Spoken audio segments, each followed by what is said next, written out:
안녕하세요. 만나서 반갑습니다. 역사가 김영준입니다. 병법사 제111부 신해기는 아직 12척의 전함이 있습니다. 라는 주제를 가지고 오늘 여러분과 함께 할까 합니다.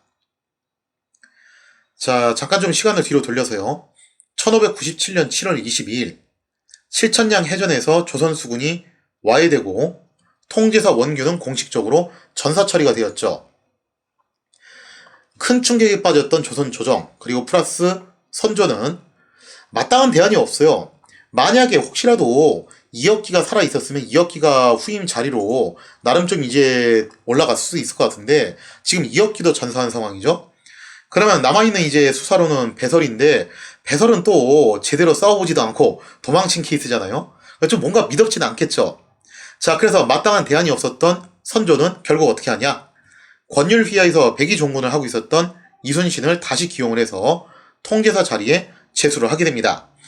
그러면서 이제 선조가 이순신한테 과인이 무슨 할 말이 있겠는가? 부디 맡아주시오 하면서 굉장히 저자세로 나와요.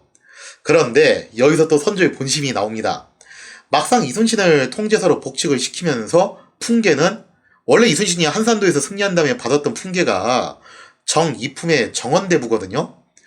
근데 풍계를 뭘 주냐면은 그거보다 아래인 정삼품의 절충장군으로 임명하는 어떻게 보면 통수죠. 그런 통수를 치는 모습을 보여주게 됩니다. 이게 뭘 의미하는 거냐면은 현대식으로 해석하면 이거예요. 어떤 해군 대장이면서 참모총장직에 있었어요. 그러다 모함을 받아서 쫓겨났다가 다시 참모총장으로 복직을 했어요. 그러면은 원래 포스타를 줘야 되잖아요. 그런데 참모총장으로 복직은 했는데 계급은 중장인 거죠. 이런 상태가 된 건데 여기서 이제 뭐 선조의 본심이 나오는 거죠. 그러니까 이순신이 애지간히 못마땅했던 모양인 것 같아요. 그래서 당상관이긴 하지만 어쨌든 전보다 품기를 낮춰가지고 절충 장군의 임명을 해버리게 됩니다. 근데 이게 좀 위험한 행동인 게 뭐냐면요. 당시 이제 기본적으로 수사들이 다 정삼품들이에요. 그러면은 이순신이 통제사라고는 하지만 풍계상으로는 다른 수사들하고 동급이라는 거죠. 잘못하면 이거 지휘권 분쟁이 생길 수도 있어요. 물론 실제로는 그런 일은 안 일어났지만 이건 좀 다소 위험의 소지가 있는 행동이라는 거죠. 당시 이순신은 단성에 정계산성에 있었는데 통제사로 임명이 되자마자 지체 없이 임지로 출발을 하게 됩니다.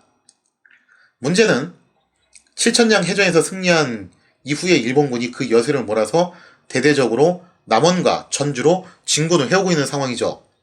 자, 그래서 이제 이순신이 일본군을 일단 피해가지고 진군로를 회피해서 구례, 곡성, 옥과 나간 등을 거쳐가지고 8월 14일 무렵에는 보성에 도착을 하게 됩니다.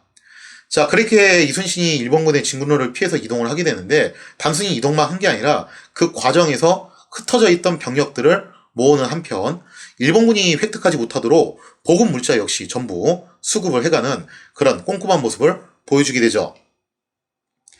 8월 18일 이처럼 일본군이 호남으로 진군해오는 상황에서 목숨을 걸고서 이것도 아무리 피해서 온다고는 하지만 자칫 잘못하면 일본군하고 마주칠 수도 있는 상황이잖아요. 그런 상황에서 이순신이 목숨을 걸고서 호남 지역들을 돌면서 전력을 모으는 데 성공을 해요. 자, 그래서 이순신이 장홍의 회령포에 도착을 했을 때 드디어 9척의 군함을 확보를 하게 됩니다. 수군이 군함이 있어야지 수군이지 군함도 없이 병력만 있다고 해서 수군이라고 할 수가 없잖아요. 아무튼 여기서 이제 9척의 군함을 확보를 하게 되고 그래서 이제 이순신은 회령에서 배를 타고 해남 반도로 돌아서 8월 29일 무렵에는 진도 동북쪽에 위치한 벽파진에 당도하게 됩니다. 그리고 당분간 이 벽파진을 근거지로 쓰게 되죠. 이순신은 벽파진에서 이미 이제 전사했던 전라우수사 이혁기 후임으로 누가 들어오냐면은 김억추가 들어오게 돼요. 여기서 이제 김억추를 만나게 되고 추가로 3척의 군함을 확보해서 총 12척의 군함을 거느리게 되었다라는 거죠. 그리고 다들 아시겠지만 이것은 칠천량에서 배설이 빼돌렸던 바로 그 전설의 12척 군함입니다. 이처럼 이순신이 어렵사리 군함 12척을 확보하기는 했지만 예전의 위용을 되찾기는 어려웠어요. 정말 한산도에서 남의 바다가 비좁다는 듯이 엄청난 대규모 연합함대를 이끌고 제해권을 장악했던 그때 당시 위용을 다시 회복하는 것은 어려웠다는 거죠. 더군다나 군함이란 것이 어느 하루아침에 뚝딱뚝딱 만들어지는 게 아니잖아요. 그래서 수군의 재건에는 시일이 필요할 수밖에 없었다는 겁니다. 하지만 시간은 이순신을 기다려주지 않았죠. 일본군은 이미 남원과 전주를 유인하고 호서 지역으로 북상해서 수도 한양을 노리고 있는 그런 상태였습니다. 이에 국왕 선조는 뭐라고 명령을 내리냐면은 지금 어차피 수군이라고 해봤자 한 줌도 되지 않지 않냐. 그거 가지고서 바다에서 어떻게 싸우겠냐. 그러니까 해상 작전이 현실적으로 어려우니까 어떻게 해라. 차라리 해전을 포기하고 전원 다 육지에 합류해서 싸워라 라고 이렇게 명령을 내리게 됩니다. 자, 그런데 선조의 명령에 대해서 이순신의 생각은 달랐어요. 이순신은 즉각 장계를 올려서 수군의 필요성을 역설을 하고 육지로 올라 싸우라는 명령을 철회해달라고 굉장히 과감하게 요청을 하게 됩니다. 이순신의 논리인즉 일본의 육군이 더 이상 북상하지 못하게 하기 위해서는 보급로에 해당하는 해로를 반드시 차단을 해야 된다는 거예요. 그렇게 해서 수륙 병진을 못하게끔 막아야지 만약에 바다를 그대로 열어놓게 되면은 일본 육군이 보급을 받으면서 팍팍 북쪽으로 치고 올라가게 된다는 거죠. 따라서 수군이 절대적으로 필요한 존재다. 절대 수군을 해산시키면 안 된다. 라면서 아주 강경하게 맞서게 됩니다. 그러면서 여기서 그 전설적인 명언인 이순신의 저 유명한 신에게는 아직 12척의 전함이 있습니다. 라는 명구가 여기서 탄생을 하게 된 거죠. 이상의 내용을 사례로 살펴보면 이렇습니다. 임진년 이후로 5에서 6년 동안 외적들이 감히 충청, 전라도 지방에 침입하지 못한 것은 오직 우리 수군이 적의 해상 진출을 성공적으로 차단했기 때문입니다. 이건 정말 팩트예요. 이건 이순신만 이렇게 생각한 게 아니라 명 측에서도 이렇게 생각하고 있었고 일본 측에서도 이렇게 생각을 하고 있었다라는 거죠. 신에게는 아직도 싸울 수 있는 전함이 12척이나 있으니 죽을 각오로 싸우면 능히 승산이 있습니다. 아주 전설적인 명구죠.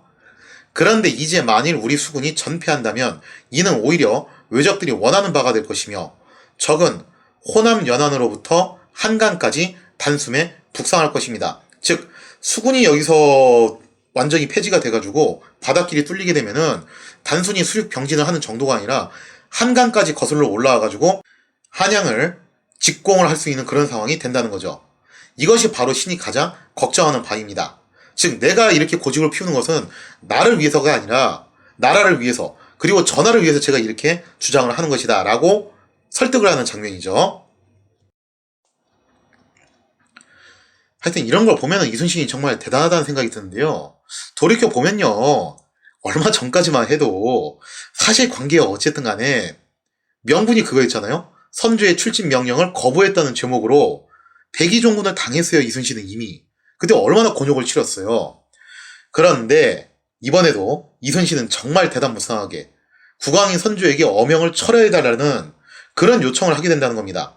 정말 강단이 대단하다는 거죠.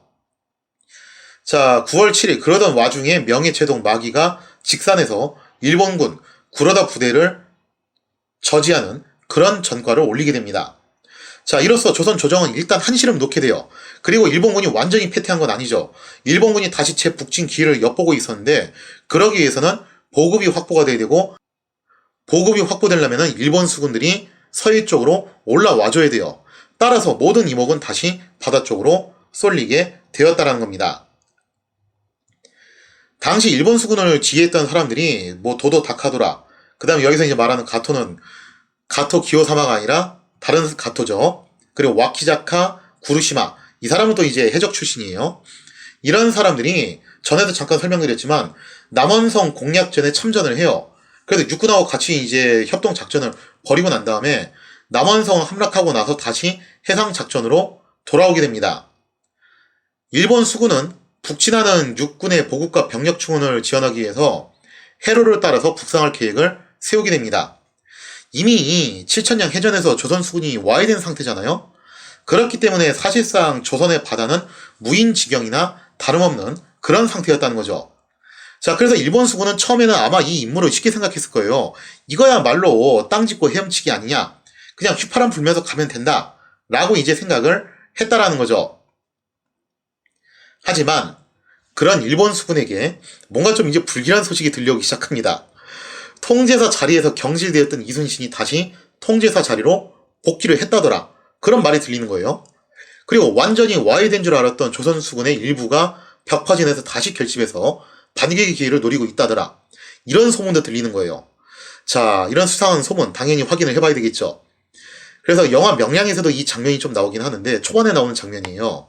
일본 수군이 8월 말부터 9월 초까지 몇 차례에 걸쳐가지고 어란포 일대로 정찰대를 보내가지고 이순신의 군세를 확인하는 그런 정탐 작업을 하게 됩니다. 당시 이제 조선 수군은 군함이 불과 12척밖에 없었죠. 물론 이제 일본군 같은 경우도 정확하게 조선군 규모를 몰랐을 거예요. 왜냐면 이 시대에 항공 정찰이 있어요? 아니면 위성사진이 있어요? 뭐가 있어요? 그래서 서로 정확한 전력을 측정하기는 좀 난해한 구석이 있어요.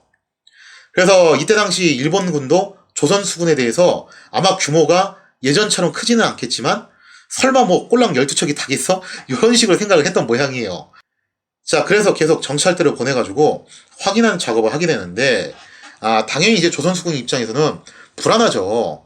왜냐면 이미 칠천장에서 한번 대판 깨졌던 트라우마가 있는데다가 그래서 사기가 좀 많이 저하된 상태예요. 거기다가 우리는 군함이 12척이 고작인데 듣자니 저쪽은 100척도 넘는다고 하는데 이거 붙으면 우리 그냥 깨지는 거 아니냐 하면서 다들 잔뜩 겁에 질려 있었다는 거죠.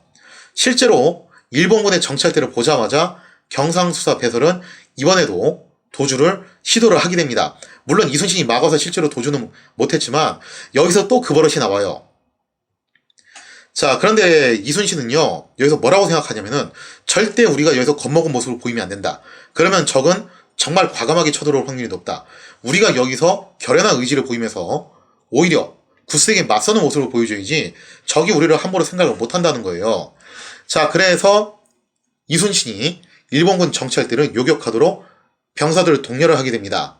자, 그리고 조선 수군이 공격해오자 일본군 정찰대가 얼마간의 피해를 입어요. 그러면서 이제 판단을 하죠. 이거 진짜 이순신이 돌아온 게 맞구나. 그럼 이거 만만치 않겠는데? 하면서 정찰대가 황급하게 물러났다라는 거죠. 자, 이렇게 몇 차례 정찰대를 보내서 확인하는 작업을 통해서 일본 수군은 드디어 확신을 갖게 됩니다. 이순신이 정말로 통제사 자리에 귀환을 한 것이 맞고 또 수군을 재건해 가고 있는 중이다 라는 것을 판단을 하게 된다는 거죠. 이상의 내용을 사료를 통해서 살펴보면 이렇습니다. 8월 26일 맑음 그대로 어란포에 머물렀다. 그러니까 당시 이순신의 본진이 벽파진에 있었는데 이순신도 정찰을 하기 위해서 잠깐 어란포까지 나온 적이 있어요. 자, 이때 이순신이 휘하 있었던 직속 첩보 요원인 임준영이 말을 타고 달려와서 뭐라고 이제 첩보 내용을 보고를 하냐면은 외적이 이진에 이르렀다. 이진이 이제 해남에 있는 지역입니다. 거기에 이르렀다고 고하였다. 자, 일본군이 이제 정찰대를 보내서 조금씩 다가오는 모습이죠. 자, 그리고 이틀 뒤인 8월 28일 맑음 적선 8척이 뜻하지 않게 들어와. 그러니까 8척이에요. 정찰선이죠. 뜻하지 않게 들어와 여러 배들이 두려워 겁을 먹고 피하려고 하니 자, 12대 8입니다. 그리고 원래는 조선 수군이 군함 자체가 체급이 더 큰데다가 화력도 강하고 사실은 이게 이제 정상인 거예요. 근데 칠천량 패전의 트라우마가 원체 세가지고 겁을 먹고 병사들이 도망가려고 했던 거예요. 경상수사가 피하여 후퇴하려고 하였다. 여기서 말하는 경상수사가 배설이에요. 자, 배설이 여기서 또 재벌을 못 주고서 도망가려고 하니까 여기서 이제 이순신이 커트를 하죠. 나는 꼼짝 않고 있다가 적선이 바짝 다가오자 호각을 풀고 깃발을 지휘하며 뒤쫓게 하니 적선들이 물러갔다. 자, 그러니까 말 그대로 정찰을 하러 왔는데 이순신이 여기서 오히려 세게 나가니까 일본의 정찰선들이 놀래가지고 바로 퇴각을 하는 모습이 나오게 됩니다. 자, 여기서 이제 일본 수군은 고민에 빠지게 되죠. 일본 수군이 육군의 보급을 지원하기 위해서는 반드시 조선 수군이 주둔하고 있는 벽파진을 통과해야 되는 상황이에요. 자, 지도를 보시면 이래요. 당시 일본 수군이 나중에 이제 어란포까지 진출을 하게 돼요. 해남반도 아래쪽에 있는 어란포까지 진출을 하게 되고 그 앞에 있는 섬이 바로 진도, 그리고 그 진도 맞은편이 화원반도입니다. 그리고 이 화원반도에 원래 전라 우수형이 있기는 하죠. 자, 그리고 이 화원반도와 진도 사이에 있는 정말 이 비좁은 해협 있죠, 그죠? 그 비좁은 해협이 바로 명량수로예요. 이 명량수로를 지나가는 것이 당시 일본군의 가장 핵심 과제였다는 거죠. 자, 그리고 벽파진은 바로 그 명량수로의 앞쪽에 있는 전방 요새입니다. 그리고 전라 우수형은 후방에 위치한 요새라고 볼 수가 있겠죠. 자, 고민에 빠진 일본 수군 뭐라고 판단을 하냐? 이번에야말로 이순신을 쓰러뜨릴 수 있는 기회다. 이순신을 쓰러뜨리고 남해의 제일권을 장악을 하자라고 판단을 하면서 과감하게 승부수를 띄우게 됩니다. 자, 그리고 여기서 일본 수군이 남해를 장악한다는 것은 곧 일본군이 한양을 공략할 수 있는 길이 열린다는 것을 의미해요. 그래서 이 명량수로를 돌파하는 이 작전이야말로 일본 수군 입장에서는 반드시 필수적으로 선행돼야 되는 과제인 거고, 조선 수군 입장에서는 어떻게 해서든 여기서 커트를 해야 된다는 거죠. 따라서 앞으로 다가올 명량해전이야말로 양국의 운명을 건 건건일척의 승부라고 봐도 과언이 아닌 상황이었다는 겁니다. 9월 14일 통제사 이순신 휘하에 있었던 정보원인 임준영이 이순신에게 일본의 함대가 출진했다는 첩보를 올립니다. 일본 수군은 어림잡아도 130척이 넘는 대함대였어요. 여기서 좀 이제 부가 설명을 드리자면은, 당시 명량해전 때 일본 수군이 정확하게 몇 척이었는지를 몰라요. 솔직히 말하면은. 거듭 말씀드리지만 이 시대에 항공 정찰 사진이 있었던 것도 아니고, 뭐 위성으로 그렇게 체크를 할 수 있는 것도 아니고, 뭔 재주로 그걸 갖다 세냐 이거죠. 그냥 눈으로 어림잡아서 세는 수밖에 없어요. 그래서 어림잡아서 세가지고 나온 건데 최하가 130척입니다. 기록마다 달라요. 이게 어떤 기록에서는 뭐 330척이라고 하고 어떤 기록에서는 500척까지도 가요. 이게 기록마다 다 다른데, 저는 개인적으로 뻥튀기 시키는 걸 별로 좋아하지 않아가지고 그냥 최소 수치로 잡을게요. 그래서 이건 어디까지나 최하예요. 최하 130척이 넘는 대함대를 보유하고 있었다는 거죠.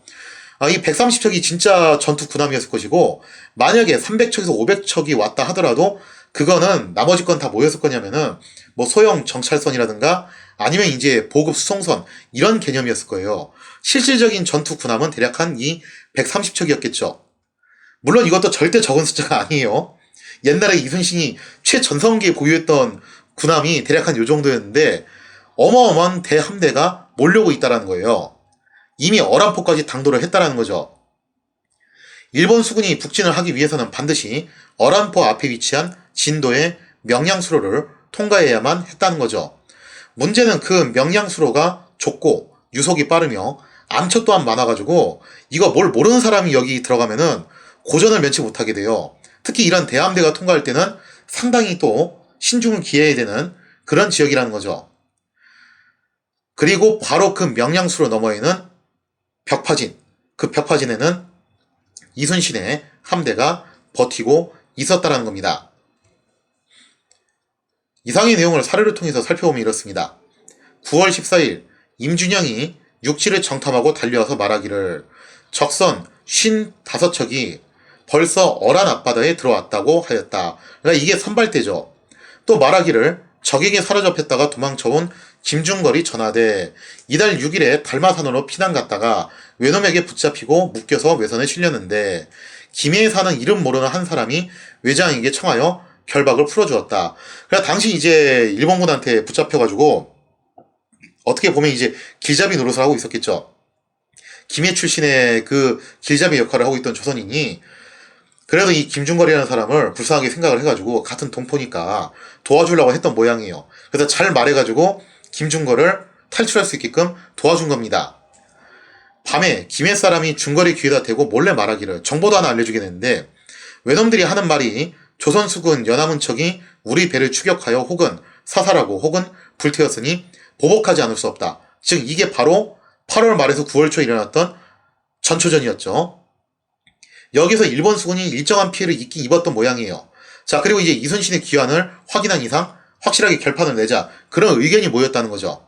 자, 그래서 여러 배들을 불러 모아 조선 수군들을 모조리 죽인 뒤 그 다음 구절이 중요한데 경강으로 올라가자고 했다는 것이었다. 즉 경강이 한강 쪽이죠, 그죠? 수도, 한강 그 일대를 말하는 건데 이게 뭘 의미하는 거냐면 여기서 명량에서 이순신의 수군만 잡는다면은 그대로 일본 수군은 하이패스 깔고서 한양까지 북진하는 것이 가능하다는 거예요.